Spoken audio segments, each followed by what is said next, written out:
Hey guys, I have a really quick video for you today. Just a quick helpful tip to those of you who are really reliant on your music and who are perhaps struggling with your pieces. So I was just in a lesson with a student, and this student in particular happened to be really focused on reading his music. And I know he's been working on these pieces for quite a while now, and I know these pieces aren't that difficult for him, but for whatever reason, it's hard for him to sort of seal the deal on it. And so I inquired about memory a little bit, and within minutes, we just had so much more resolved after we had figured out how to dispense with the music. And so I just want to put out this public service announcement for those of you who are reading music, who are perhaps struggling with your music. I just want to say, based on my experience, I could be wrong about this, but based on all of my experience teaching and my experience playing and practicing, I believe that music at your level or above your level should primarily be memorized, and that you should be going for memory early on in the process. And I believe that you will save yourself a great deal of time and frustration if you're willing to do that. If you continue to just sit there and stare at the music, it's actually going to stop you from internalizing the sorts of things that you absolutely require in order to master the piece.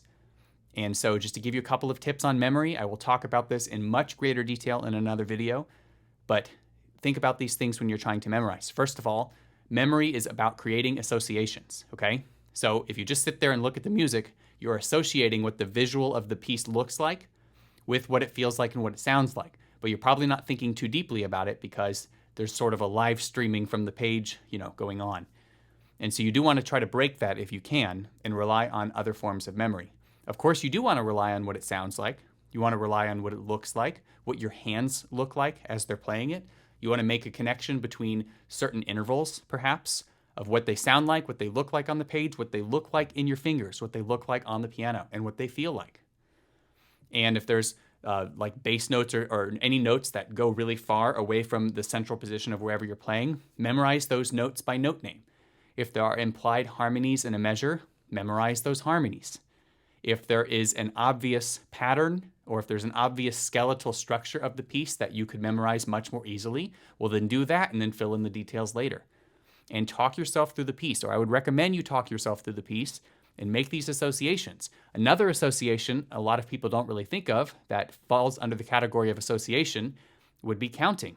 Because when you say what the pulses are, you are creating associations between movement, sound, and pulse, right? And so the pulse is technically serving as a little bit of a roadmap, even though you don't have the music in front of you anymore.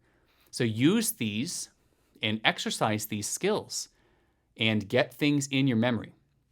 And then one more tip I have for you.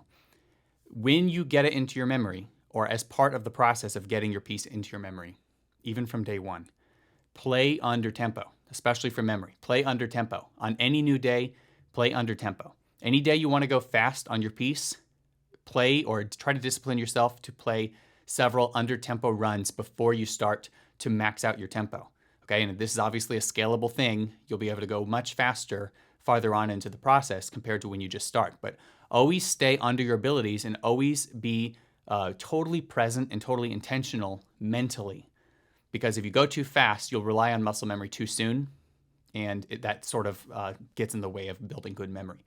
So memory is best built slow, in my opinion, as one of my professors always used to say to me, which was very irritating at the time, but very applicable. You don't know it unless you know it slow. Anyway, I hope this video was helpful for you. I will put out more videos on this topic, especially soon, since it's sort of an interest of mine all of a sudden is getting reading students to memorize. Because of course we work so hard on getting students who memorize most of their stuff to read better so that they can learn faster. But what about those who become so dependent on the music that they can't play anything unless the music's in front of them, and they can't even break to look at their hands for a second, That's sort of what I'd like to get you guys thinking about solving at the moment. Anyway, hope this is helpful. I'll see you in the next video.